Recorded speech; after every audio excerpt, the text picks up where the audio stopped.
Many new technology trends are promising to revolutionize your English learning. But is it really true? Or will these technologies actually make your English worse? Let's find out.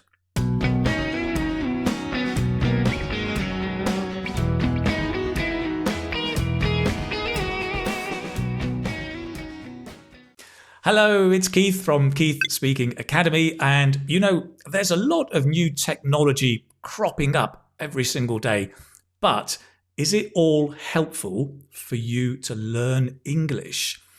Well, we're going to find out today. The key about technology, as I found out when I did my master's in digital education, is that technology is neither good nor bad.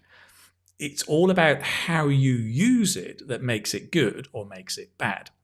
Now, if you don't know which technology to use or how to make the most of it, then, well, you are in danger. Boom. You're in danger of jumping on the latest trends blindly. You're in danger of damaging your English learning and also of missing some great opportunities. So today, we, because I have a very special guest joining us today, we are going to go through the 5 different technology trends, show you some of the dangers, and show you some of the good ways to use them so that you don't waste time or money and so that you can improve your English. Right, sounds good. Let's, first of all, let me introduce, we've got a very special guest today. This is Chelsea, and hello, Chelsea. Hey, thank you, Keith. Hi, everyone. My name is Chelsea, and I currently live in New York City, United States, but I'm originally from South Korea, born and raised. When I first moved to the United States as a 17-year-old, I quickly realized all the English I learned in school was not real English, and because of that, I struggled so much with my speaking and my confidence. And because of that, I used a bunch of different tools to try to improve my English. So hopefully I have a lot to say about the topic today. And fast forward to today, that experience really pushed me to found our own company, Immigo, where we help you speak more naturally. And thanks to our mentor, Keith, we've helped thousands of students from 120 different countries around the world speak with confidence. So I'm very happy to be here. Fantastic. That's great. Very happy to have you here, Chelsea. So Chelsea, you're going to be sharing your experience not only as a language learner, because Korean is your mother tongue, but also as a founder of a educational tech startup, basically, right? Absolutely. As you mentioned, Immigo, and we'll talk a bit more about that later. Before we dive in, well, we're going to look at 5 things today, and maybe I'll tell everybody the 5 different trends. We're going to look at social media, in particular short form content. Then we'll look at flashcard apps. Number 3, we'll look at AI, including pronunciation apps. 4thly, teacher platforms. And 5thly, online courses. Now, something very interesting happened yesterday. Chelsea, are we going to tell them what happened? Yes, we should. Probably the most embarrassing moment in my professional career. So yesterday, believe it or not, me and Chelsea got online and we recorded this whole video. Like, we were there for over an hour recording it. And guess who forgot to press the record button? Yeah, yes. Unbelievable, right? I mean, it was so embarrassing. Mistakes happen. What can we do, Chelsea? I mean, we got to practice run, so that's good. I love your optimism. That's great. But just to show you, these mistakes can happen to everybody. I mean, as they say in America, shit happens, right? I think they say, mistakes do happen. Right. On that humorous note and optimistic one, let's move on and talk about social media.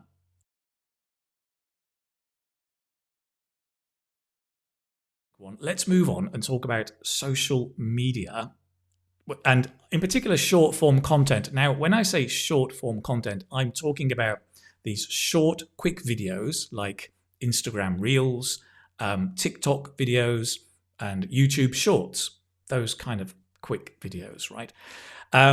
First of all, I want to ask Chelsea, do you use social media? And if so, do you use it for learning language? Yes. So, well, when I was learning English, shorts wasn't really a thing, Right. but I still use shorts for to search something, to learn something. But it's always been dangerous. I just get distracted very quickly and start scrolling, and hours pass by. So that's my experience. Well, that sounds very, very familiar. Do you know, I think I mentioned to you the other day that I've actually deleted TikTok from my Mhm. phone because of the hours I was spending and wasting. It was addictive, it was drawing me in. It was interesting, but it was just too much and too many distractions. Yeah, it's dangerous. It is, yeah. So I mean, that's one of the dangers, right? Is the addiction and the distractions you can get. There are, I guess, some other dangers of short form content on social media, and I'm not sure if I should say this, but as a YouTuber and a social media person, I use social media as a teacher. Um, I think it's important to be aware that teachers on social media don't always think about teaching first. So the content put out there is not always thinking about how to help you learn English, right? It may be, but not always. Content creators and teachers are also trying to get likes, get views, and build their platform. And so sometimes they will follow trends that may not be the best, but they're popular and they know they'll get likes and it will grow. So I think it's important just to be aware that the content in the short form videos may be good, but it may not always be the best and what you need to help you learn English. It's just the nature of social media. What do you think, Chelsea? I wholeheartedly agree. And I think on a similar note, I've come across different videos that had inaccurate information. So I've seen Right. videos that have that where the teacher is using wrong preposition Mm. or wrong grammar, or phrases that no one really uses in real life. So really, I think the students need to do their own research and be very careful in who they follow. So yeah, I think those 2 points are related in that Yeah, regard. absolutely. You never know if first of all, if the teacher is a qualified teacher and if they know what they're talking about. So do be careful. Don't believe everything you see on social media, right? There are upsides though, right, Chelsea? Absolutely. I think on the flip side of all those two things that we talked about, Mhm. if you do find a really great teacher with good integrity, I think you should follow them. And it's a fun way, quick way to learn something. So I really, yeah, it depends on who you follow and the content quality Yeah. for sure. Yeah, absolutely. I totally agree. And I think you're absolutely right. The idea that you learn something quick and fun is also a good thing. If you've got Yeah. something that's good quality, bite-sized chunks of learning is great. I think with vocabulary learning in particular, a lot of research tells us, you don't want to be learning too many words, just 3 or 4 a day is enough. And if you can Yeah. capture those in a 1 minute video, just a few words, then great. Yeah. So it can be good. So I guess using social media as kind of a way of, I'm going to call it edutainment, Hmm. education and entertainment, right? It, it, Hmm. it does both of those. It can be entertaining, it can be fun.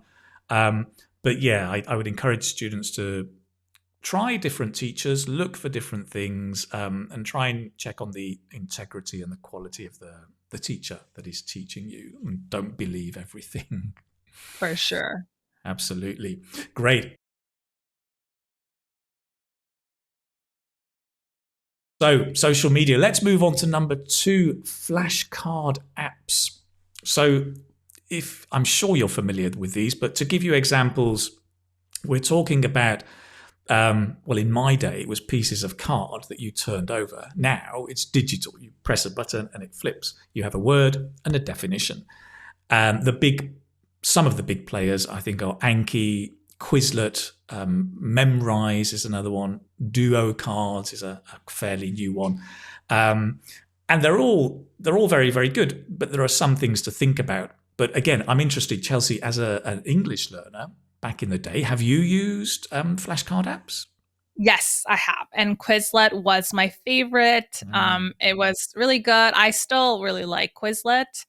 I especially, I mean, I prefer, just like you said, the paper flashcards because then I can Right. write it down. I can read it out loud when I write it down, and it makes me remember better. But still, digital alternative is also great because it's easy to carry it around on your phone, or but I used it a lot when I was preparing for TOEFL exam Oh, have you to done memorize. TOEFL? Yes, to memorize all the vocabulary.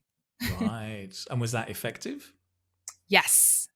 To memorize all the vocabulary, it was Right. effective. But But you don't retain all of them because you ah, don't really use all of them. right, right. Yeah. I guess that's the difference between kind of surface level learning and deep learning. Yeah. I think when you're cramming so many words into your head, it's like the short term memory, Yeah. and you're praying it will stay there until you finish the exam. And then, but later, it doesn't go into the long term memory, and they disappear and you lose them. So Yeah. that's one of the dangers of, I think, flashcard apps, is that to think that just using the flashcards is enough is Mm, not going to be enough. mm, To learn vocabulary, you need to see it in different contexts, and you need to be using it in different contexts yes. to get a really deep level of learning. And I think sometimes people think, well, I'll just go through the flashcards and I'm done. Yeah. And probably not true. Yeah. So there are limitations there with that. I think also the Hmm. limitations on the I guess with low level learners it's good, but the lack of context on the vocabulary as well sometimes is not very, very strong. Yeah. And so it's okay for kind of basic words and not abstract words, basic words, tangible things you can see, Yeah. but not so good for more abstract and higher level language. Maybe. I agree. I would come across a lot of intermediate or advanced English learners use use really advanced vocabulary in their conversation, and I sometimes Mm, go, I mean, it's grammatically correct, but you wouldn't really use it in that context. That's right. kind of out of nowhere. So I see that sometimes, and I think to myself, oh, they probably, or they learned all these vocabulary, but just not used to using it in the appropriate context. Yeah, And it's part of figuring it out. But I yeah. do notice that. Yeah. Absolutely, I agree as well. And as you're talking, I was thinking that the other thing I noticed when I was actually doing research on flashcard apps, is that they do use gamification sometimes. And gamification is they sometimes give you a star or a beep sound, or there's a leaderboard you can move up, and you're kind of involved in a game when you're learning them, and that can be fine, but it doesn't suit everybody. And sometimes you end up focusing more on the game than on the learning of the language. You want to get that extra point, get the extra point. So I think, again, just being aware that the gamification doesn't always help learning. It depends. It can do sometimes. But there are good sides, I think, as we've mentioned. I mean, for lower levels, they're absolutely great. And what else, Chelsea? Anything else we've mentioned? The good sides.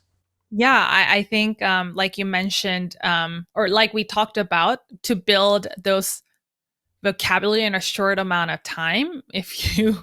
really want to pass a test. I mean, flashcards are amazing. And space repetition, the concept, Mhm. the research has proven that if you repeat certain words from a in a span of a certain time frame, you retain that vocabulary for that period of time, and then it can be effective. Um, but yeah, I Yeah. would just Mhm. always remind students to use it in the context to retain it for a longer period of time.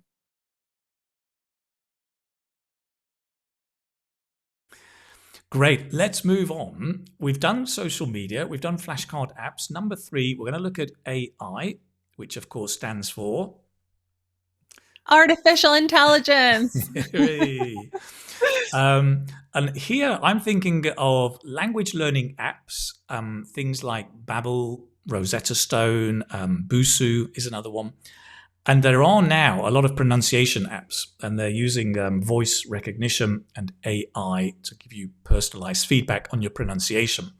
The one that I know quite well is Elsa Speak, because I've worked with the team at Elsa and on some of the development there, and they're great. All of these are great, but there are things to be thinking about around dangers or limitations as well as the benefits. Are you familiar with any of these, Chelsea?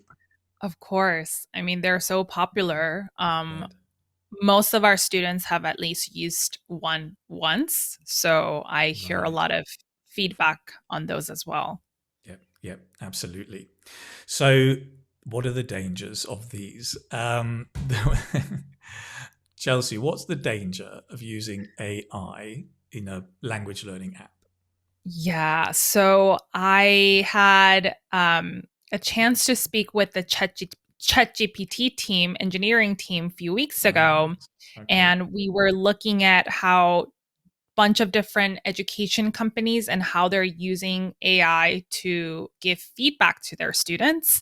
Hmm. And they really cautioned all of us as in founders of education companies, Yeah. that please be very careful in applying AI to give feedback to your students, Right. because the accuracy level of it is still, you know,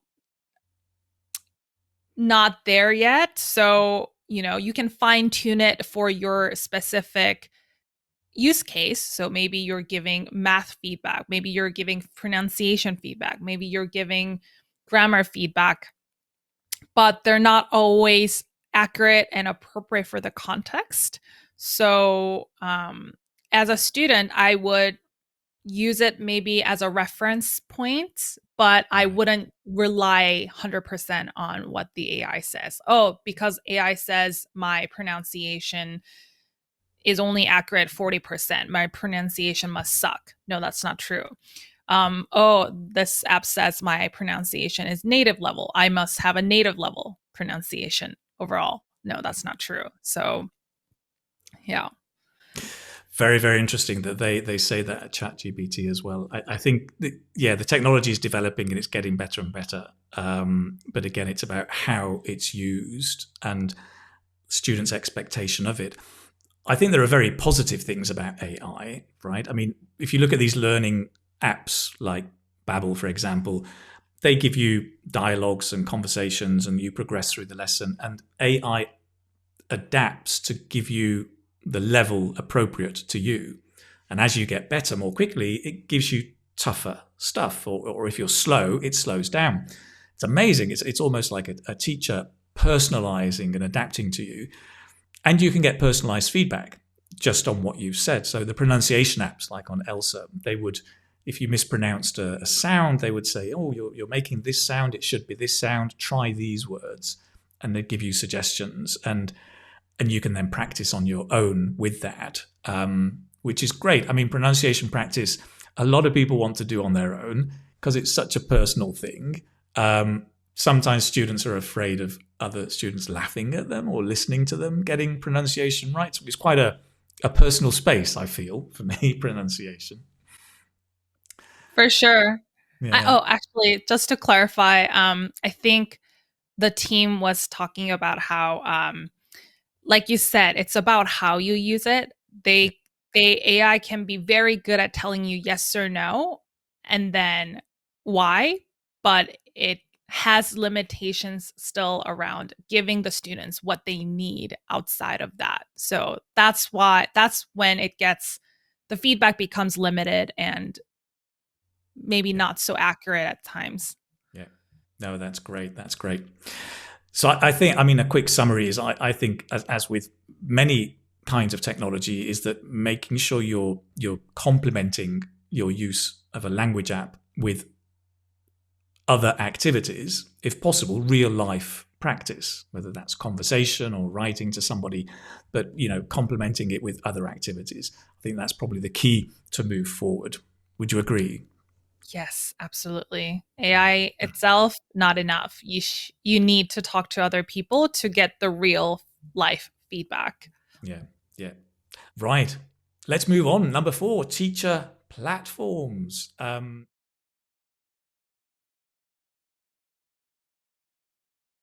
What do I mean by a teacher platform? So I am referring here to these websites you can go to look for a teacher.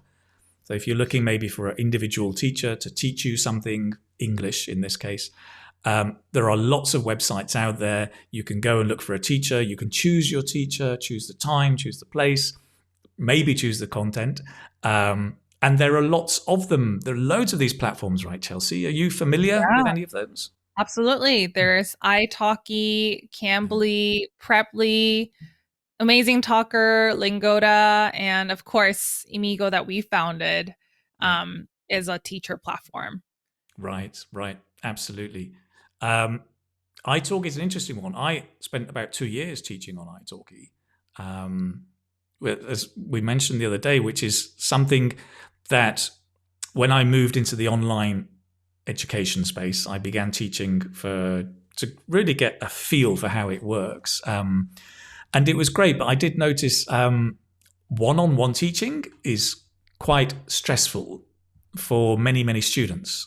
I think they find that kind of intense, like in a group, you answer a question and then you can listen to other people, you can relax a bit.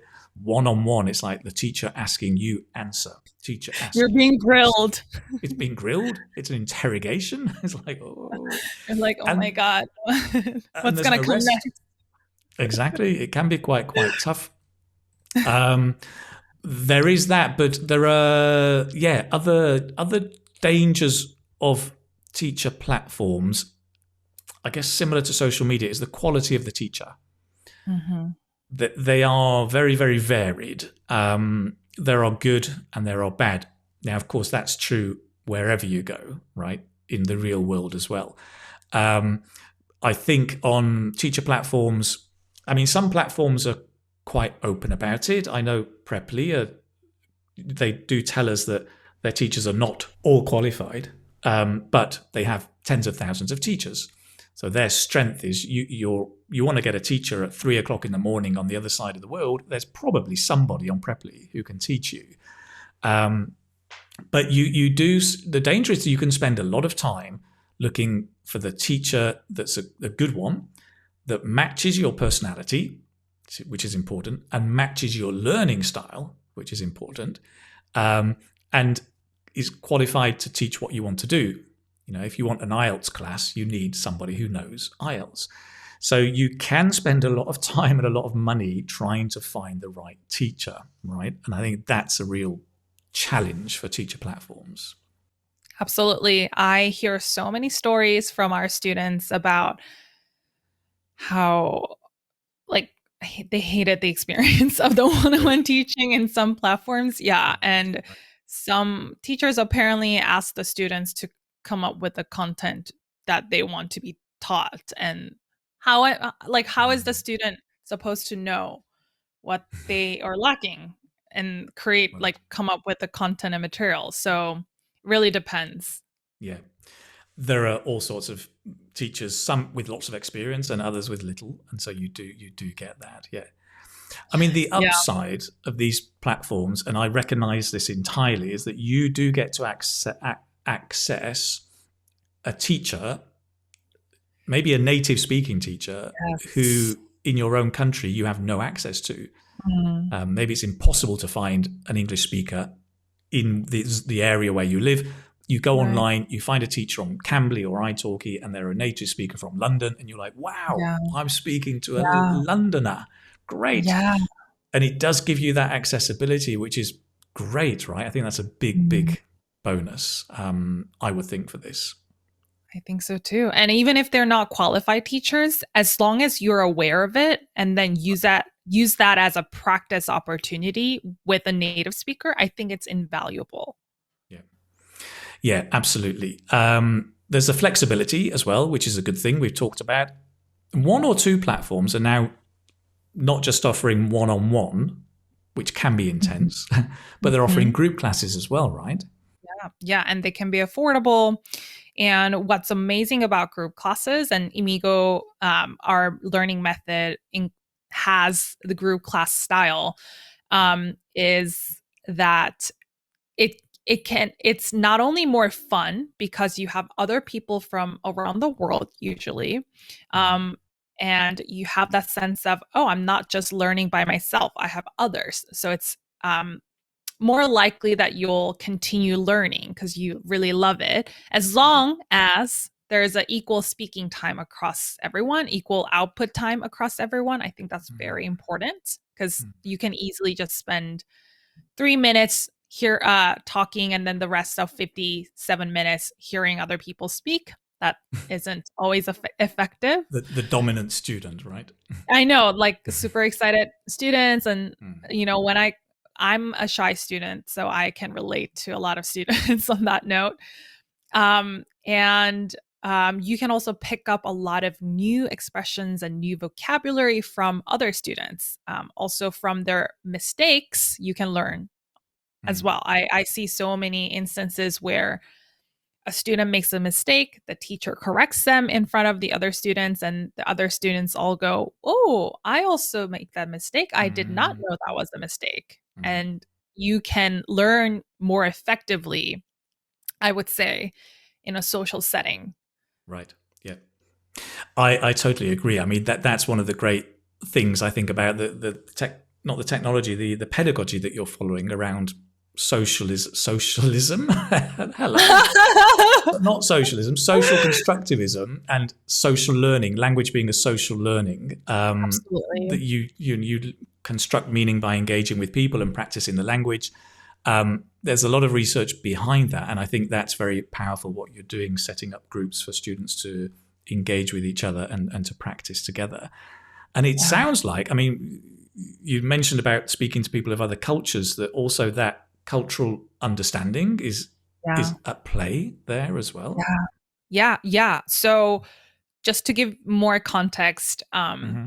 guys, when I was practicing or learning English, this was the core of how I became fluent. I practiced with students, other English learners from 20 different countries. And because of that, I made Immigo, where the core part of it is social learning, like you said. And we had students from 120 different countries. And like you said, because these students don't speak the same language and or from different culture, speaking English almost becomes like you forget that you're speaking English because you're busy learning about each other and busy learning together. So you have input from the amazing teachers that teach you natural expressions, but also output where you speak a lot with not only the teachers, but also with each other.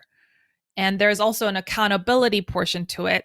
The students, keep each other motivated, but also keep each other accountable so that you don't quit learning.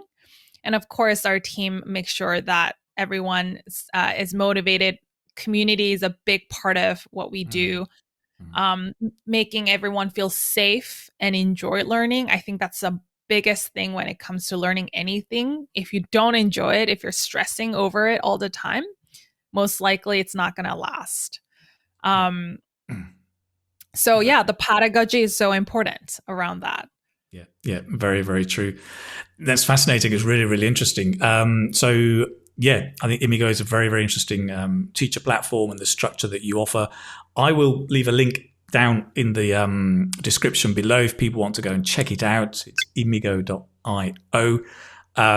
And yeah, it's very, very interesting. I mean, to be honest, Chelsea, I mean, the English that you speak is absolutely awesome. I mean, you have learned very, very well. I mean, great. I'm so impressed. Every time I listen to you speak, I think, how does she know that?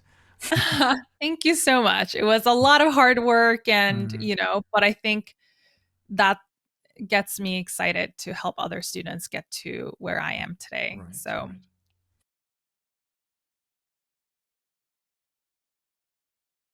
Fantastic. Well, listen, we're going to move on to our fifth and final piece of technology, which is online courses. Now, online courses, I guess there are different kinds. A lot of teachers have their own website with their own course. We also have marketplaces like Udemy, Teachable, Skillshare as well, where you can go to a website and there are hundreds of courses and you can pick out the one that you want. Again, Udemy, I have a little course on Udemy. I'm there. It's where I began my online courses was Udemy. And so you can find courses to follow there. Also, there are others called MOOCs, the massive open online courses, which are the kind of the Coursera's, the Future Learn, the edX. And these have been set up by the university conglomerates, if you like. There's a platform that brings together universities, the idea being that they can offer university education for free to anybody around the world, which is a fantastic idea. And those are absolutely great. But online courses have their limitations and they have their upsides. I mean, there's both things, right? Chelsea, what's your experience? Have you experienced any of those kind of online courses? I love online courses or any like pre-recorded type of content to learn anything. Right. What happens to me usually is that I know what I really want to learn. So I skip through the table of content to, only pick out the ones that I want to learn. So most of the time I don't end up finishing the whole whole course, series of videos. So, but it works for me. Right, For sure. right. That's interesting. We talked about AI personalizing your learning. What you're doing is personalizing your own learning. Yeah. You're picking out what you think you need and what you want, which is absolutely valid. I think that's great as well. That is a good thing about online courses. You have the choice of picking out, right? When you went to university, you had to sleep through every lecture that was there. You couldn't skip. Well, you could skip class, but you shouldn't skip class. Whereas online, you never feel guilty about skipping a lecture, do you? Online. The dangers, I guess, of online. It's a similar theme that's gone all the way through. Is that anybody can make an online course. Anybody with no experience, no qualification, they've got no idea what they're doing, they can still make an online course and they can market it and sell it. And you have to be really careful to choose people that you trust and you think are good. You do have reviews, like in Udemy, there's a marketplace and there's reviews you can look at. But, do be aware that the people reviewing have a certain learning style. They may be the same as you, but they may be different from you. So it's just being careful on choosing your teacher, I think. So true. You just don't know. Like, I've had similar experience where I've purchased courses because the reviews are so great. Right. But I realized the content would be for like too introductory for me sometimes or too advanced for me. So it can not only be like poor quality, but also doesn't fit what you're looking for. Yeah. And sometimes there's a limited learning experience, right? Around not getting everything that you want. We were talking about this the other day. Yeah, about speaking, right? Oh, sorry. Yes, that's right. Go ahead. I think for speaking, especially, it's going to be hard to only rely on the online experience. So, I mean, this is why, Keith, you incorporated the students to meet each other in your speaking course, right? Because you know that it's limited. It needs to be always complemented with the actual practice of it. So some kind of learning, for example, for speaking, it's pre-recorded courses have its limitations, and it should always be coupled with real life practice. And so yeah, absolutely. I mean, when I began the course, there was no practice. It actually began with some practice with me, and then it became just the videos. But I always told students it's better if you can complement this with another teacher, maybe an italki teacher, and get the practice in, or find a speaking partner and get the practice in. But yeah, now we've incorporated breakout rooms so students can practice with other students, and the more practice you get, the better. I think another thing I want to also mention is it's hard for you to motivate yourself by yourself if you're doing pre-recorded courses. I've never really finished the full course from end to end. Maybe I have, maybe like one or two, but usually it's hard to motivate yourself if you're not learning with real people at the same time. So I think social, if you can create some kind of environment or system around you to motivate you yourself to continue, I think it can be great. But if not, it's going to be hard for you. That's right. I was reading the other day, right? Dropout rates on online courses anywhere between 40 and 80%. Yeah. And completion rates between 10 and 20%. Yeah. And so a lot of people drop out because they lack motivation, and there's no structure or person to nudge them and guide them and help them. So yeah, that's the downside.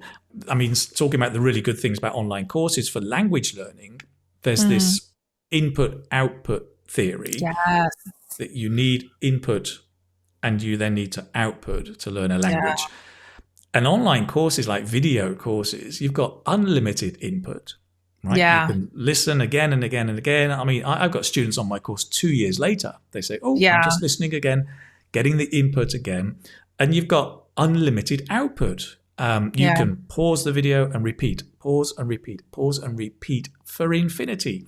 So that's great. Unlimited input, unlimited output through the videos is a big, big bonus for language learning online, for sure. For sure. One of the other upsides as well was research done by the United States Department of Education, and this was post the COVID pandemic, when lots of people were doing online courses, is that the results of comparing people doing online courses and face-to-face courses, not that the online courses were lower, they weren't even the same, but the outcomes were slightly higher than the face-to-face courses.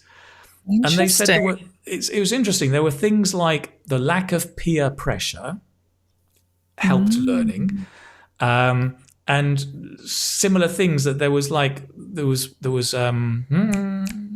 forgot what it was. No worries. Lack of peer pressure and the lack of real-time pressure. So that when you're in a class face-to-face, you have to answer in real time. And that is a pressure that sometimes crushes learning. Whereas online, if it's asynchronous, you've got time to think, you've got time to answer, you've got time to do things. So that lack of real-time pressure. I think in summary, if you've got the motivation, or the course creates the motivation through social activities or a community or a teacher who is driving you, or you have your intrinsic motivation yourself and you're pushing yourself, then probably the online courses might be better for you in that kind of situation. I agree. I find they're very, very popular with shy students. And I am a very shy person. You mentioned you're quite shy. People might not believe that, but I do enjoy having my own space to do things and to work and study. And so, online courses for me, I love them. I do them, follow lots of them for different things. Yeah, no, same for me. I love it. And it's, I can skip through things. I think that's my favorite. Right. Great. So, Chelsea, it's been very, very interesting. We've been looking at social media, flashcard apps, AI, teacher platforms, and online courses. Hopefully now students will have some awareness of the, let's not say dangers, maybe limitations of these technologies and the upsides of how they can make the most of them. It strikes me one of the key messages coming out is to complement technology with people, right? Real people, real interaction. What do you think? Yep. I think especially for language learning, you can't just rely on the technology to be your language partner. Language is meant to be communicative, back and forth. So as long as you complement the two, you will be good. Exactly. Well, I'm so impressed with your knowledge on language learning technology and everything else. And I'm familiar with Immigo and the work that you do. Students maybe watching, maybe want to find out more. Where can they find out more, Chelsea? Yeah, absolutely. So our link is actually being changing back and forth. So it might be better if we can post a link down below in the description. Yep. But you can also find us on our new YouTube channel. You can find Learn English with Chelsea, but also you can find us on Instagram and TikTok with @immigo.io. We have more of a community there. So if you like that, you can join us. But yeah, I had so much fun and thank you so much for having me. Not at all. Thank you so much for Chelsea. It's been great chatting to you. We'll stay in touch. But in the meantime, enjoy the rest of your day. Thank you so much. Take care. Too. All the best. Bye-bye. Fantastic. A big thank you again to Chelsea for joining me today and to all of you for watching. I hope now you know a lot more about technology and language learning. If you're interested in the courses and the experience offered by Immigo, go and check out. There's a link down below on the website and you can check it out. Just to remind you then, I think there are 3 things to think about after today's video. The first is be aware of the limitations of different technology. The second is to choose wisely. And the third is don't forget people. Complement your use of technology with people. When it comes to learning English and speaking English, there's nothing like talking to other people. That's it. Thank you so much for watching. Do remember to subscribe, turn on notifications, and I will see you in the next video. Take care, my friends. Bye-bye.